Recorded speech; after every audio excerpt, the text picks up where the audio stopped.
नमस्कार बच्चों, आज मैं लेकर आई हूँ एग्ज़ाम के लिए, आपके एग्ज़ाम के लिए एक बहुत महत्वपूर्ण टॉपिक उपसर्ग।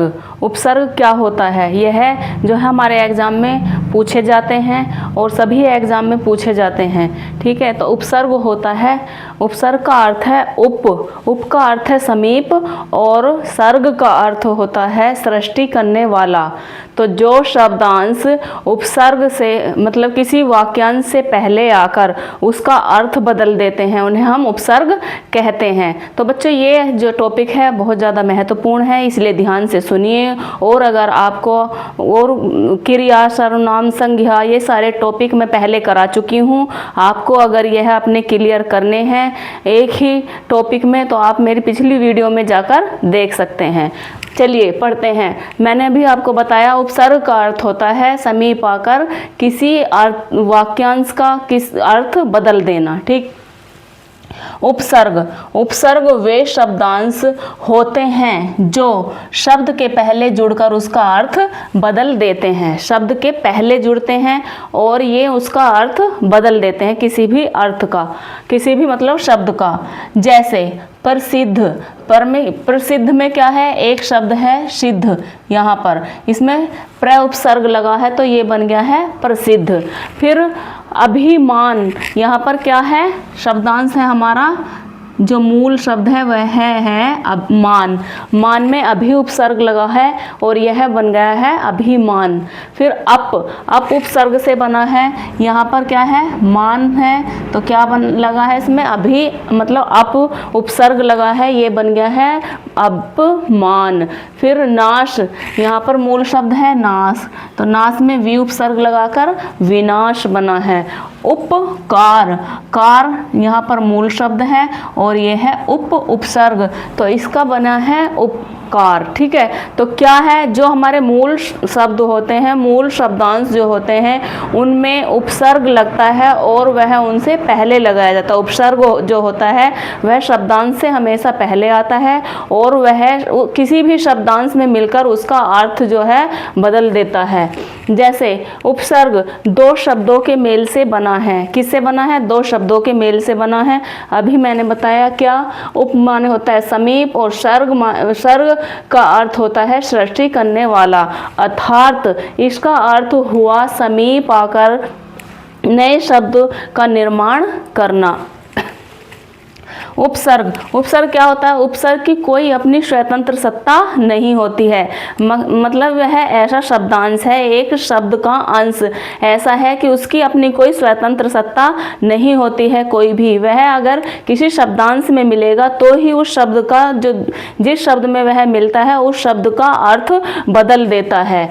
वह जिस शब्द से पहले जुड़ता है उसका अर्थ बदल देता है। फिर है उपसर्ग का स्वतंत्र प्रयोग नहीं होता है, यह किसी शब्द की सहायता मात्र करता है, मतलब कि उसका स्वतंत्र प्रयोग नहीं होता है। जैसे कि हमने यहाँ पर पढ़ा है प्र का कोई अर्थ नहीं होता है और वह अकेले नहीं काम करता है। जैसे अभी, फिर अप, वी, उपकार, तो इनका कोई अर्थ नहीं है। जब यह किसी शब्दांश से पहले जुड़ेंगे तो ही वह उस शब्दांश का अर्थ बदलते हैं। उपसर्ग का स्वतंत्र प्रयोग नहीं होता है। हिंदी में संस्कृत, हिंदी, यहाँ पर संस्कृत, हिंदी और उर्दू के उपसर्गों का प्रयोग होता है। हिंदी में हम संस्कृत से, उर्दू से और हिंदी के जो उपसर्ग हैं उनका प्रयोग किया जाता है। तो यहाँ पर सबसे जो महत्वपूर्ण उपसर्ग होते हैं वे संस्कृत से लिए गए हैं। जो संस्कृत के जो उपसर्ग हैं वे ही हिंदी में प्रयोग होते हैं ज़्यादातर। तो कुछ यहाँ पर महत्वपूर्ण मैंने उपसर्ग लिखे हैं जो ज़्यादा महत्वपूर्ण हैं, आपकी परीक्षा में पूछे जाते हैं। आज हम उन्हें ही पढ़ेंगे।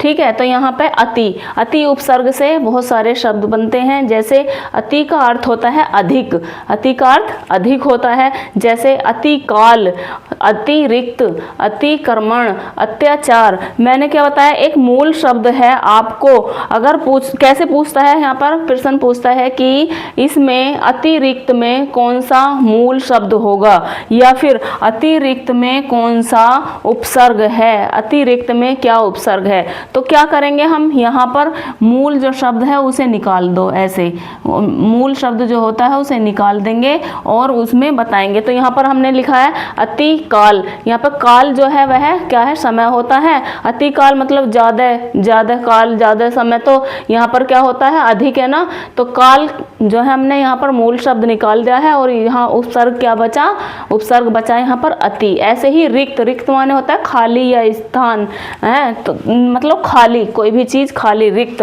तो उसमें यहाँ अति क्या है, उपसर्ग है। ऐसे ही कर्मण, कर्मण में यहाँ पर अति उपसर्ग है। अत्याचार में अति उपसर्ग है, अत्याचार। फिर है अधि, अधि होता है श्रेष्ठ या ऊपर, मतलब कि ऊंचा या ऊपर कोई भी जो पद होता है। जैसे अधिकार, अधिकार कर लिया है। अधिराज, तो अधिकार में अधि उपसर्ग है, अधिराज में भी अधि उपसर्ग है, अधिकार में भी अधि उपसर्ग और अधिपति में भी अधि उपसर्ग होगा। फिर अनु, अनु का अर्थ है क्रम या पश्चात। अनु मतलब क्रम में, मतलब कोई चीज़ सीरीज में है, और या फिर होता है छोटा अनुक्रम का अर्थ। जैसे क्रम या पश्चात, अनुक्रम, अनुक्रम मतलब कोई चीज़ सीरीज में है, जैसे 1 2 3 ऐसे लिखा जाता है। अनुकरण, अनुकरण होता है किसी की जो लैंग्वेज होती है, कि जैसे छोटे बच्चे किसी बड़े व्यक्ति की बोली को, भाषा को पीछे पीछे दोहराते हैं तो उसे बोलते हैं अनुकरण। अनुवाद, किसी चीज़ का अर्थ या अनुवाद निकालना, यहाँ पर भी अनु उपसर्ग है, वाद में यहाँ पर अनु लगा है तो अनु उपसर्ग। अनुज, अनुज होता है छोटा, मतलब जो बड़े भाई के बाद में पैदा हुआ है तो उसे क्या बोलेंगे, छोटा, अनुज। ठीक है, जैसे कि यहाँ पर पश्चात है तो बाद में, पश्चात में पैदा होने वाले को बोलते हैं हम अनुज। फिर परि, परि का अर्थ होता है आसपास और चारों ओर। परिक्रमा, परिक्रमा मतलब कि हमारे चारों ओर किसी भी चीज़ की हम ऐसे गोल गोल अगर चक्कर लगाए तो उसे बोलते हैं परिक्रमा। परिजन, हमारे प्रिय।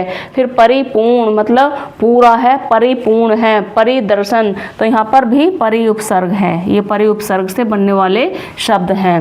फिर अप, अप माने होता है लघुता, अप मीन्स लघुता या हीनता, हीनता।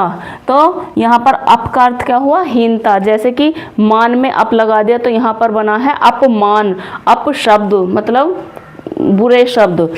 ठीक है, यहाँ पर भी क्या है, अप हमारा उपसर्ग। अपहरण, अपहरण मतलब किसी का हरण कर लिया, अपहरण। ठीक, फिर है अपकीर्ति, कीर्ति होती है प्रसिद्धि या जो मतलब ख्याति मिलती है, और यहाँ पर होता है कुख्यात, कुख्यात जो व्यक्ति होता है उसको बोलते हैं अपकीर्ति।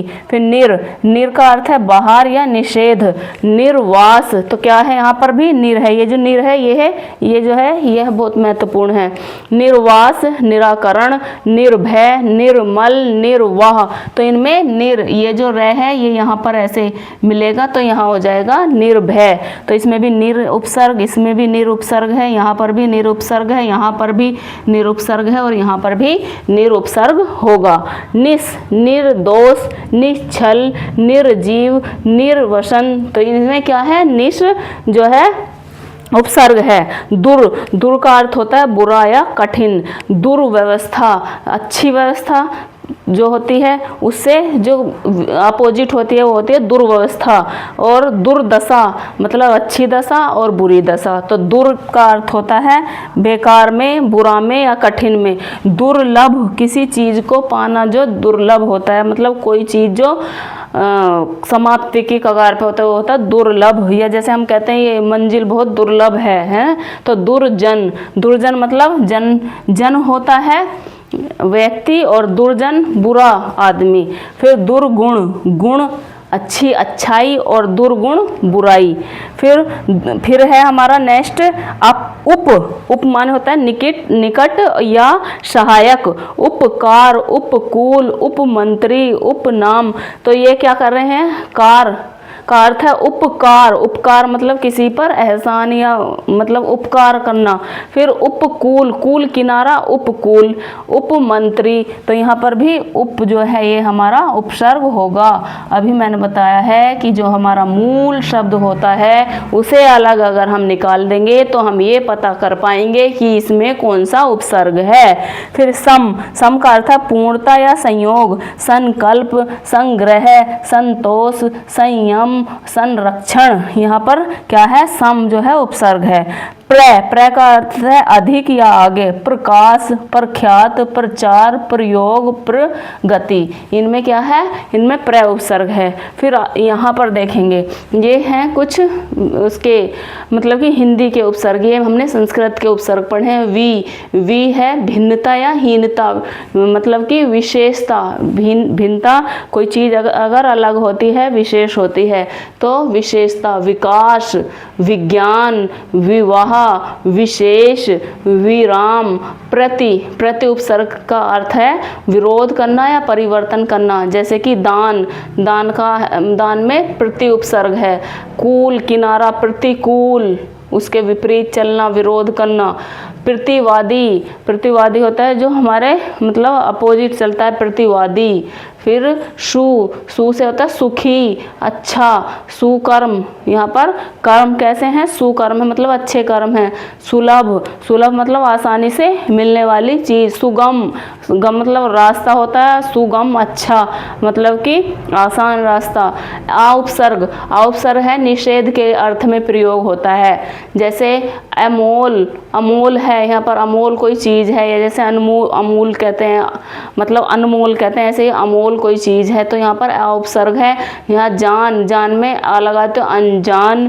फिर अपढ़, पढ़ मतलब पढ़ना, और अपढ़ मतलब नहीं पढ़ना, तो यहाँ पर भी उपसर्ग है। अनजान, अभी मैंने बताया आपको, यहाँ पर भी उपसर्ग हुआ। अतः, अतः भी यहाँ अतः में उपसर्ग है। ठीक। कु मीन्स होता है बुराई। कु का क्या अर्थ है, बुराई या हीनता। जैसे पूत, पूत या सपूत, सपूत होता है अच्छा पुत्र और कपूत होता है बुरा पुत्र। और कुपुत्र मतलब कि इसका भी अर्थ है बुरा पुत्र। कुपात्र मतलब कि खराब, कोई गंदा बर्तन। फिर कुढंग, ढंग होता है अच्छे मतलब एक व्यवस्था में कोई जो है चीज़ करनी, और यहाँ पर कुढंग मतलब किसी भी तरह से कर देना। तो मैंने आपको यहाँ पर उपसर्ग के अर्थ बताया है, उपसर्ग क्या होता है, उपसर्ग के बारे में हमने यहाँ पर पढ़ा है कि उपसर्ग जो होता है वह शब्दांश से पहले जुड़ता है, और वो शब्द से पहले जुड़कर किसी का भी अर्थ, किसी भी शब्दांश का अर्थ बदल देता है। और उपसर्ग का अर्थ होता है समीप, और सर्ग, उप का अर्थ होता है समीप, और सर्ग का अर्थ होता है सृष्टि करने वाला। इसलिए अतः इसका अर्थ हुआ समीप आकर सृष्टि करने वाला, मतलब नए शब्द का निर्माण करने वाला। उपसर्ग की कोई अपनी स्वतंत्र जो है सत्ता नहीं होती है, वह किसी भी शब्दांश से पहले जुड़कर उसका अर्थ बदल देता है। हिंदी में तीन तरह के होते हैं। कुछ महत्वपूर्ण यहाँ पर उपसर्ग लिखे हैं। हिंदी में संस्कृत, हिंदी और उर्दू के उपसर्गों का प्रयोग होता है। फिर ये मैंने महत्वपूर्ण आपको उपसर्ग करा दिए हैं, इन्हें आपको अच्छे से पढ़ना है ताकि आपके ये क्लियर हो जाएं और आपको कभी ये दोबारा पढ़ने की ज़रूरत नहीं भी होगी। ओके।